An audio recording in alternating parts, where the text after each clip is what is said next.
اعوذ باللہ من الشیطان الرجیم، بسم اللہ الرحمن الرحیم۔ ناظرین، آپ دیکھ رہے ہیں آئی ڈی ٹی وی اور میرا آج کا موضوع ہے حضرت ہود علیہ السلام۔ تو اللہ رب العزت جل جلالہ نے حضرت ہود علیہ السلام کو قوم عاد پر بھیجا۔ وہ قوم دراز قد اور چوڑے جسم کی اور نہایت خوفناک تھی۔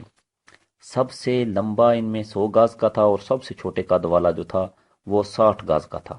وہ سب کے سب بت پرستی کرتے تھے اور خدا پرستی سے از حد بیزار تھے، اور وہ سنگ کو تراش کے پہاڑوں میں اپنے مکان بناتے تھے اور اپنی تنگ نظری اور سنگ دلی سے بتوں پر ایمان لاتے تھے۔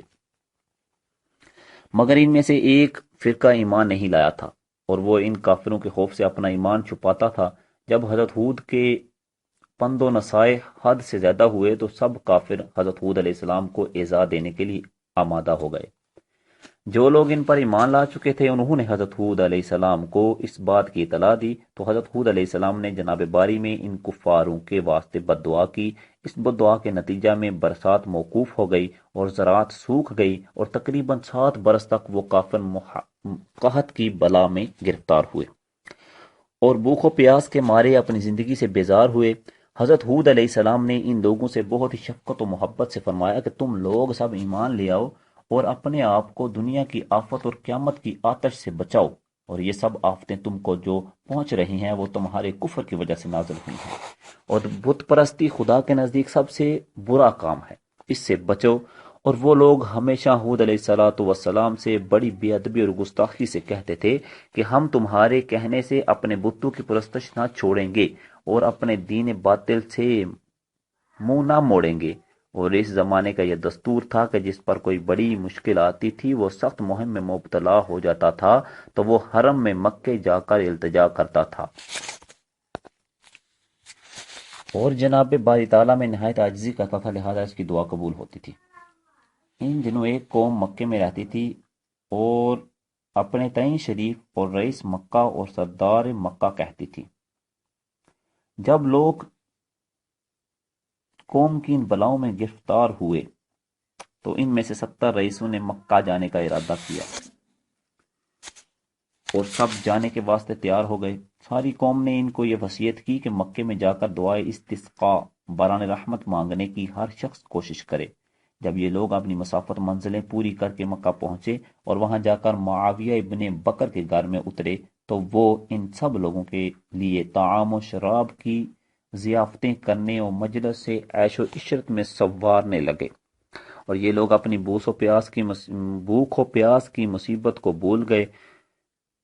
کہاں کی دعا اور کہاں کا استسقاء، وہ سب کے سب دن رات راگ و گانا سننے لگے۔ ادھر ساری قوم نے حضرت ہود علیہ السلام سے کہا، اے ہود، ہم تیرے خدا کو ہرگز نہ مانیں گے۔ اگر تو ہم کو ڈراتا ہے عذاب سے تو کم از کم ہم کو اپنے خدا کو تو دکھا، وہ کیسا ہے جو ہم پر عذاب لائے گا، اور اگر تو نے ہم کو اپنے خدا کو نہ دکھایا تو پھر ہم تجھے ضرور مار ڈالیں گے۔ یہ بات سن کر حضرت ہود علیہ السلام نے اپنے خدا کی درگاہ میں تضرع کی اور کہا کہ خدایا مجھے ان کے ظلم سے بچا، کیونکہ مجھے ان کے ساتھ لڑنے کی طاقت نہیں، شاید یہ لوگ مجھے مار ڈالیں۔ اس قوم کے سردار کا نام عاد تھا۔ اس کے زمانے سے زمانہ طوفان تک 700 برس گزرے تھے، اور قوت اس کی اس قدر تھی کہ اگر پتھر پر پاؤں مارتے تو اپنی زانوں تک اس میں گھس جاتے، لیکن سب کے سب نافرمان تھے اور اپنی زبانوں سے یہ کہتے تھے، من اشد منا قوہ، یعنی کون ایسا ہے پردہ زمین پر کہ ہم سے قوت زیادہ رکھتا ہو۔ جناب باری تعالیٰ سے حکم ہوا۔ ایک حدیث میں ہے کہ اے ہود، وہ 70 آدمی جو تجھ پر ایمان لائے ہیں ان کو اپنے ساتھ لے کر پہاڑ پر جا رہو۔ تب حضرت ہود علیہ السلام ان کو لے کر پہاڑ پر چلے گئے اور کہا، اے قوم، اب تم کو ہوا ہلاک کرے گی اور تم پر غضب الہی ان قریب آئے گا۔ وہ بولے کہ کون ایسی ہوا ہے جو ہم پر غالب ہوگی؟ تب خدا تعالیٰ نے حضرت ہود علیہ السلام سے ارشاد فرمایا کہ اپنی قوم سے کہو، اے میری قوم، اپنے گناہ بخشواؤ اپنے رب سے اور پھر اپنے کو رجوع کرو اسی کی طرف، تاکہ تم پر چھوڑ دے آسمان سے داریں اور زمین سے زیادہ تم کو دے، اور نہ پھر جاؤ تم گناہ گار ہو کر۔ کافروں نے کہا کہ ہم تو یہ نہیں کریں گے۔ اور نہ ہم تم کو اس کا رسول تسلیم کریں گے۔ بس ایک قوم کو بھیجا کہ مکے میں جا کر پانی طلب کریں۔ بس اس قوم میں سے 6 آدمی مکے کو گئے، ان میں سے صرف 2 شخص مسلمان تھے لیکن دین اپنا چھپائے رکھتے تھے، اور ان دونوں کا نام مزید اور لکیم تھا، اور ان کے سردار کا نام کیل تھا۔ یہ 70,000 آدمی لے کر مکے کو گئے۔ مزید نے ان سے کہا کہ جب تک تم حضرت ہود پر ایمان نہ لاؤ گے، اس وقت تک تم پر بران رحمت برسنا موقوف رہے گا۔ یہ بات مزید کی سن کر سب نے ان کو جھٹلایا۔ اس کے بعد مزید اور لکیم نے کہا، یا الہی، یہ لوگ تیری رحمت کے قائل نہیں ہیں، تو ہماری حاجتیں پوری کر۔ برگاہ الہی سے آواز آئی، کیا مانگتا ہے؟ مانگ۔ مزید نے کہا، یا الہی، میں تا قیامت تک دنیا میں بھوکا نہ رہوں۔ حکم ہوا کہ میں نے تیری یہ حاجت قبول کر لی۔ اس کے بعد حکیم نے کہا، یا الہی، 7 دفعہ کی عمر مجھے عطا کر، جس کی عمر چاہوں بعد بطن 3,000 برس تک زندگانی کروں۔ حکم ہوا، میں نے تجھے بخشی۔ اور کیل نے کہا کہ خداوندہ، کوئی ہماری قوم میں بیمار نہیں ہوا، تجھ سے شفا چاہتا ہوں، اور نہ کسی مشکل میں پڑا ہوں کہ تجھ سے یاری مانگوں، مگر پانی مانگتا ہوں واسطے قوم عاد کے۔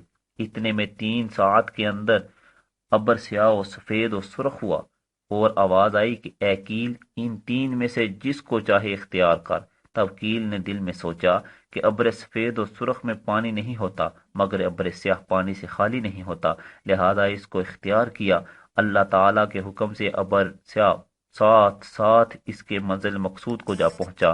وہب ابن منبع نے روایت کی ہے کہ 7ویں آسمان پر ایک ہوا ہے، اور اس کا نام ریح العقیم ہے، اور 70,000 زنجیروں سے اس کو باندھ رکھا ہے، اور 70,000 فرشتے اس پر محافظ و موکل ہیں۔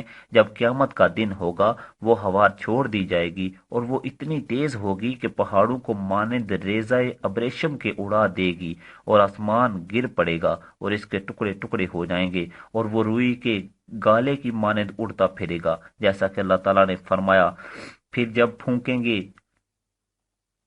نرسنگے میں ایک پھونک، اور اٹھائی جائے گی زمین اور پہاڑ ٹپک جائیں گے، ایک چوٹ اس دن ہو پڑے گی،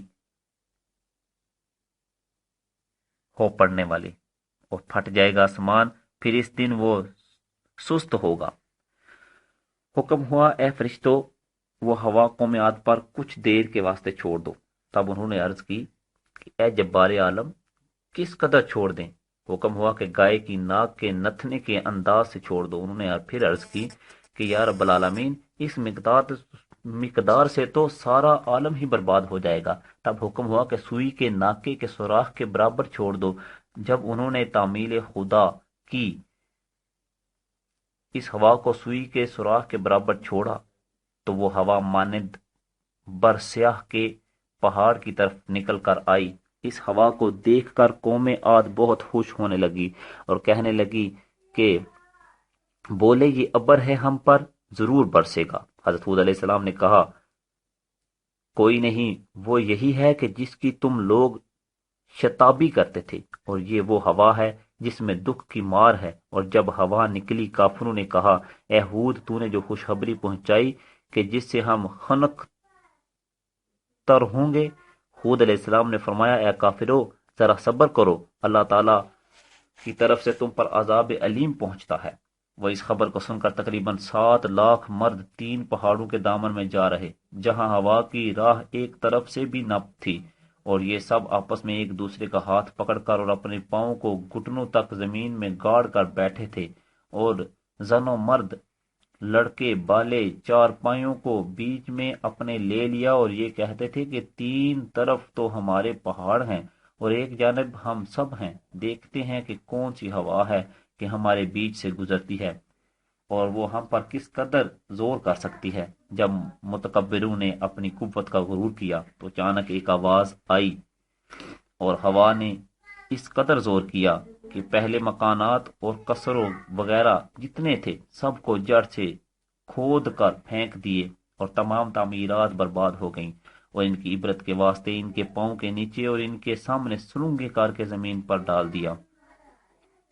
جیسا اللہ تعالیٰ فرماتا ہے، یعنی پھر دیکھے لوگ ان میں بچھڑ گئے جیسے وہ جھنڈ ہیں کھجور کے کھوکھلے، پھر کیا دیکھا کہ ان میں کا کوئی بچ رہا اور پتھر دھول و خاک میں ایک برس تک پڑے روتے رہے، اور جو شخص بھی ان کے رونے کی آواز سنتا تو وہ بھی ہلاک ہو جاتا۔ نہایت ہی بھیانک اور خراب آواز ان کے رونے کی تھی۔ حضرت ہود علیہ السلام نے ایک خط زمین پر کھینچ کر مومنوں کو اس کے اندر رکھ لیا۔ ہوا نے بہت زور کیا، مگر جو لوگ کے مومن تھے ان کا ذرہ برابر بھی اس ہوا سے کچھ نہ بگڑا اور وہ صحیح سلامت رہے۔ سچ کہا ہے، من کان للہ کان اللہ لہ، جو شخص کے اللہ کا ہو جاتا ہے تو پھر اس کا بھی اللہ ساتھی ہوتا ہے۔ اس کے بعد حضرت ہود علیہ السلام مومنوں کو اپنے ہمراہ لے کر جرہم کے پاس گئے اور کہا کہ ذاب الہی تو نے دیکھا؟ اس نے کہا ہاں۔ تب حضرت ہود نے فرمایا کہ کہو لا الہ الا اللہ ہود رسول اللہ۔ وہ ملعون بولا کہ جب تک کہ تو اس قوم کو زندہ نہ کرے گا اس وقت تک میں تجھ پر ایمان نہ لاؤں گا، اور وہ مردود یہ کہہ ہی رہا تھا کہ اس وقت اس قدر کے نیچے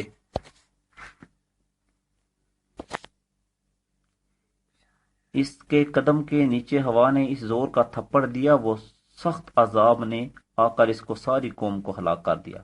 بس اس کے بعد حضرت ہود علیہ السلام تقریباً 400 برس تک زندہ رہے، اور اس کے بعد دنیا فانی سے رحلت فرمائی، اور ان کے دنیا سے چلے جانے پر تمام مومنین کافی عرصہ تک روتے رہے، اور مومنین حضرات نے نہایت احترام کے ساتھ حضرت ہود علیہ السلام کو دفن کیا۔ اور ایک روایت میں ہے کہ حضرت ہود علیہ السلام کے انتقال کے بعد ان کے ماننے والے مومنین 100 سال تک زندہ رہے۔ اس کے بعد ان لوگوں نے بھی انتقال کیا، اور ان کی اولاد بھی اپنے آبائی دین پر ایک عرصہ دراز تک قائم رہی، اور ایک کثیر آبادی سے وہ لوگ آباد ہوئے، اور دین و دنیا کی راہ مخلوق